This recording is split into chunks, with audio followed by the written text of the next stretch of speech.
皆さんこんにちは。夫婦グルメ旅行チャンネルです。今回は銀座にある半年先まで予約いっぱいの人気の寿司屋、寿司高橋をご紹介します。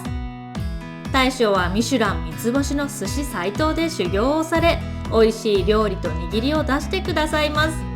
それでは早速料理のご紹介です。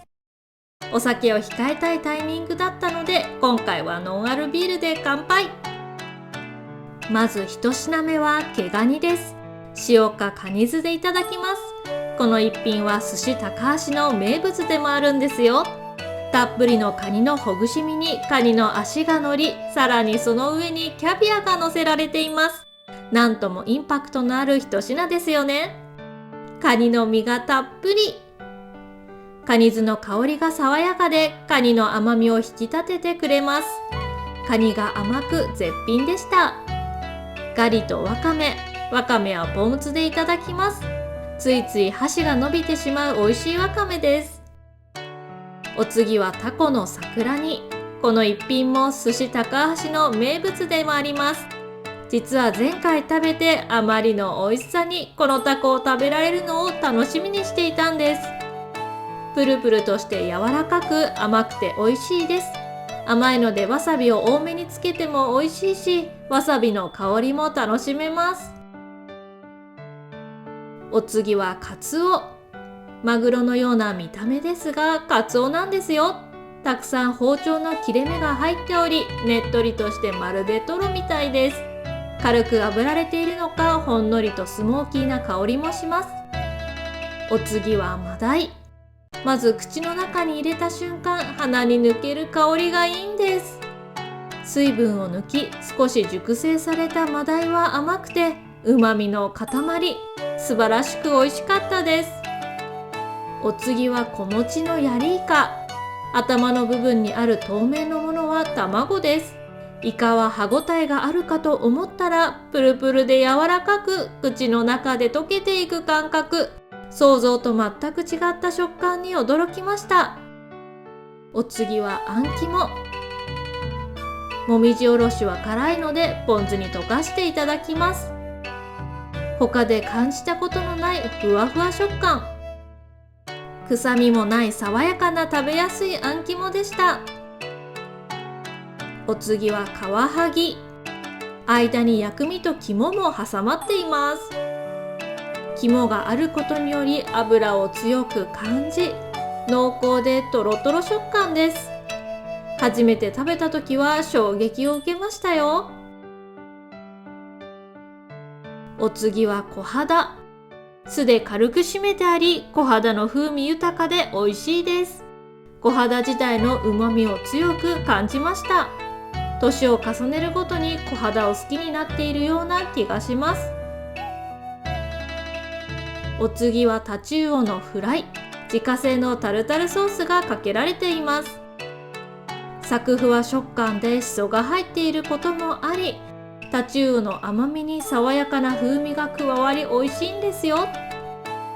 お次はアジです。とっても肉厚でむぎゅっとして存在感があります。脂が乗っていることもあり、薬味も多めです。薬味と油のバランスがよく、さすがといった感じ。夫と一緒にうまーっと言ってしまいました。そしてお待ちかねのトロです。美しいし美味しそう。シャリの温度が少し温かいと感じました。シャリの温度でトロの脂が溶け、シャリとより混ざり合う感じがたまらなくいいんです。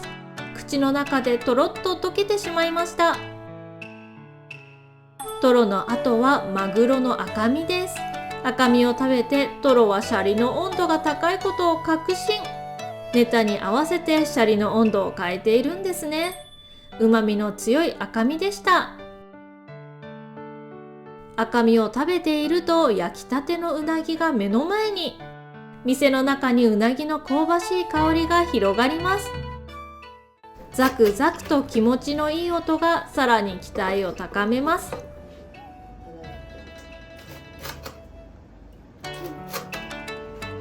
わさびか山椒でいただきます。どちらも香りがよく、うなぎの甘みを強く感じられ、ものすごく美味しいです。ザクザクパリパリとした皮の食感もよく、身はふわふわでした。うなぎの後はホッキ貝。すだちを少し絞ってあるので香りがいいです。夫曰くめちゃうまだそうです。確かにその通り、シャクシャク食感で美味しかったです。そしてお次は赤むつ、別名のどぐろです。皮目を少し炙っているため香ばしい香りが広がります。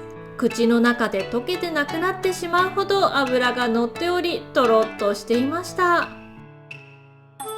赤むつの次に出てきたのはウニです。こちらはすっきりとしたウニで、脂の多い赤むつの後にはちょうどいいですね。冷たくて口の中がすっきりします。そして握りの最後は車エビです。熱々の車エビを目の前でさばき握っていただきます。身はしっかりとしシャクシャク食感です。タレの風味の強い車エビでした。お椀は海苔の入った赤だしです。ちょっと濃い味でした。巻物はとろたく。とろにしそとたくあんが入っています。ここのたくあんはべったら漬けなんですよ。江戸発祥のべったら漬けを使っているなんて粋ですね。べったら漬け特有の甘さはとろの油と相性がいいんですよ。最後は卵。蜜の細かいムースのような卵でデザートのような一品です。今回は銀座にある人気寿司屋寿司高橋をご紹介しました。この動画が皆様のお店選びのお役に立つと嬉しいです。今後も様々なグルメや旅行をご紹介していきますので、ぜひチャンネル登録とグッドボタンよろしくお願いします。それではまた次の動画でお会いしましょう。ご視聴ありがとうございました。